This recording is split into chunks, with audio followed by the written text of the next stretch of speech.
اس کے بعد ہم ان کے ساتھ معاملات بھی کر سکتے ہیں، ہم ان کے ساتھ لین دین بھی کر سکتے ہیں۔ جیسے رسول کریم صلی اللہ علیہ وآلہ وسلم نے ایک یہودی سے اناج خریدا اور اپنی زرہ اس کے پاس رہن کے طور پہ رکھی، تو رسول کریم صلی اللہ علیہ وآلہ وسلم ان کے ساتھ خرید و فروخت بھی کر رہے ہیں۔ کسرا نے، ایران کے بادشاہ نے جناب رسول کریم صلی اللہ علیہ وآلہ وسلم کی خدمت میں تحفہ بھیجا، رسول کریم صلی اللہ علیہ وآلہ وسلم نے وہ تحفہ قبول فرمایا۔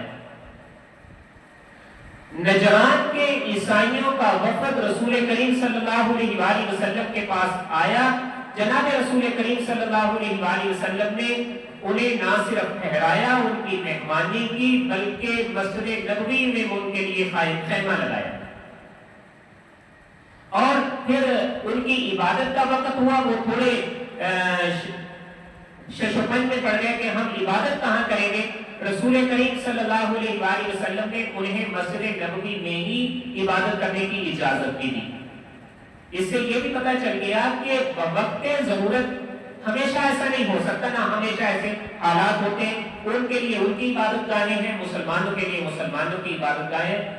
اس سے رسول کریم صلی اللہ علیہ وآلہ وسلم نے ایک جواز عطا فرما دیا کہ وقت ضرورت ایسا بھی ہو سکتا ہے۔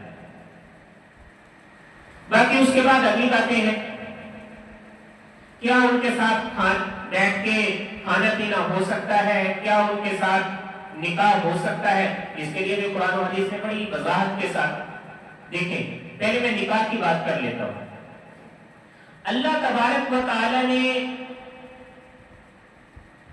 نکاح کے بارے میں فرمایا کہ مشرکین کے ساتھ تو نکاح ہو ہی نہیں سکتا، نہ مشرک عورت کا کے ساتھ نکاح ہو سکتا ہے، مشرک عورت کا ایک مسلمان کے ساتھ، نہ مشرک مرد کا ایک مسلمان عورت کے ساتھ، اس کی تو قطعی اجازت نہیں۔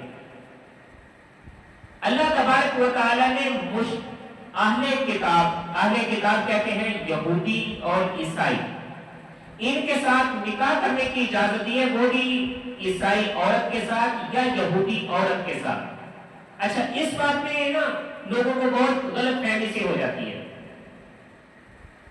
ایک ہوتا ہے اس کام کی اجازت دینا، ایک محض جواز کی حد تک، ایک ہوتا ہے اس کی حوصلہ افزائی کرنا۔